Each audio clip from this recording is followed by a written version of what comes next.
Existe uma regra básica que todo mundo aprende quando começa a plantar. Uma regra repetida tantas vezes que ninguém mais questiona. Uma árvore, um fruto. Sempre foi assim. E é justamente por isso que o que você vai conhecer agora parece impossível à primeira vista. No Brasil, em solo brasileiro, existe uma árvore real, estudada, documentada, que produz cerca de 40 frutos diferentes em um único tronco. Não é lenda. Não é truque de edição. Não é fruto de laboratório genético. É técnica agrícola aplicada com conhecimento, paciência e respeito à biologia. Ela ficou conhecida como árvore Frankenstein. O nome chama a atenção, mas o que ela representa vai muito além da curiosidade. Essa árvore nasce de um princípio simples e antigo, a enxertia, uma técnica usada há séculos na agricultura mundial, mas que aqui foi levada a um nível raramente visto. O projeto foi conduzido por um professor dedicado à pesquisa em biodiversidade, alguém que decidiu testar os limites reais da compatibilidade botânica, não para vender um produto, mas para provar um conceito. E o conceito é poderoso. Você não precisa de grandes áreas para produzir diversidade. Você precisa entender como as plantas se relacionam. A chamada árvore Frankenstein é formada a partir de um único tronco base, escolhido com cuidado, saudável, resistente e bem adaptado ao clima local. Esse tronco, chamado tecnicamente de porta-enxerto, funciona como a fundação de um prédio. Tudo depende dele. Sobre essa base, ao longo de anos de trabalho manual, foram sendo enxertados ramos de diferentes variedades de frutas cítricas, sempre respeitando a compatibilidade genética entre as espécies. Não é qualquer planta com qualquer planta. Existe ciência envolvida.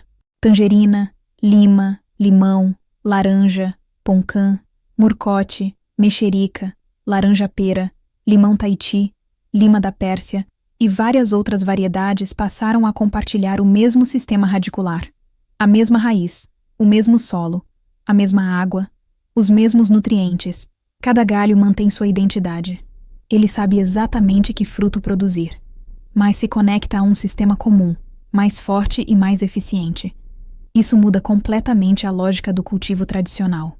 Enquanto a agricultura convencional ensina a separar, isolar e padronizar, essa árvore mostra que a diversidade pode coexistir de forma equilibrada quando é bem manejada. E mais do que coexistir, ela se fortalece. Um dos aspectos mais impressionantes dessa árvore é que ela não produz tudo ao mesmo tempo de forma desordenada. Existe um equilíbrio natural. Algumas variedades florescem enquanto outras descansam. Algumas frutificam mais cedo, outras mais tarde. Isso reduz o estresse da planta e distribui a demanda energética ao longo do ano.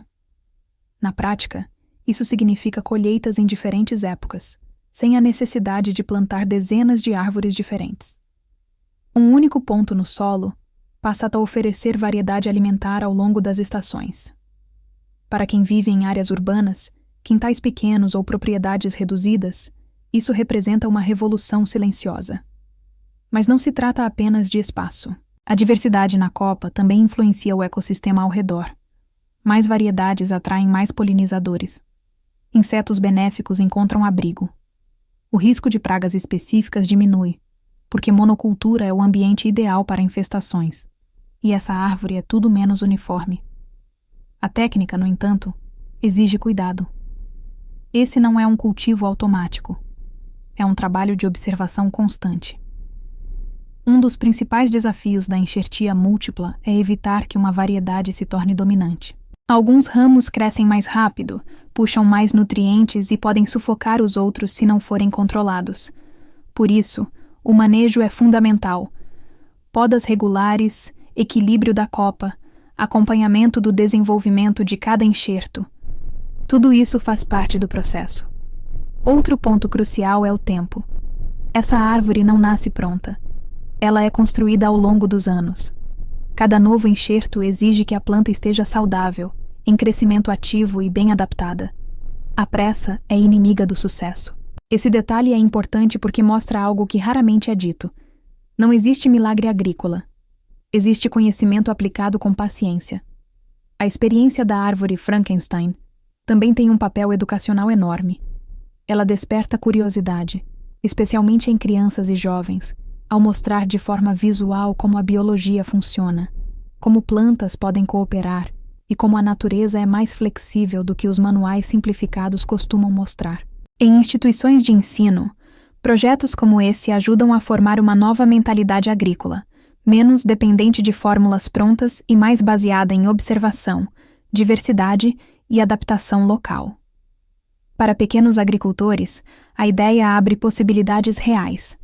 Diversificar produção reduz riscos climáticos. Se uma variedade sofre mais com uma condição específica, outras podem compensar. Isso aumenta a resiliência do sistema como um todo.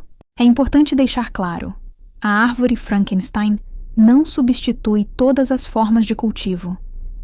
Ela não é uma solução mágica para todos os contextos, mas ela prova, de forma concreta, que é possível pensar fora do modelo dominante. Ela questiona a lógica de plantar tudo separado, gastar mais espaço, mais água, mais insumos. Ela mostra que, com conhecimento técnico e manejo adequado, a natureza pode ser mais eficiente do que parece. E talvez a maior lição dessa árvore não esteja nos frutos que ela produz, mas na pergunta que ela levanta. Quantas outras possibilidades deixamos de explorar porque aprendemos apenas um jeito de fazer as coisas? A agricultura moderna avançou muito, sem dúvida, mas ela também simplificou demais processos complexos. E ao fazer isso, afastou muitas pessoas do entendimento real de como a vida no campo funciona. A árvore Frankenstein é um lembrete vivo de que a biodiversidade não é um problema a ser controlado, mas uma força a ser organizada. Ela mostra que o futuro da produção de alimentos pode passar por soluções mais inteligentes, mais compactas, mais diversas e mais conectadas com os princípios naturais. Não é sobre voltar ao passado, é sobre resgatar o que sempre funcionou e combinar com o conhecimento técnico atual. Se uma única árvore pode produzir dezenas de frutos diferentes, talvez o limite nunca tenha sido a terra. Talvez tenha sido apenas a forma como aprendemos a olhar para ela. E quando você muda o olhar, muda tudo.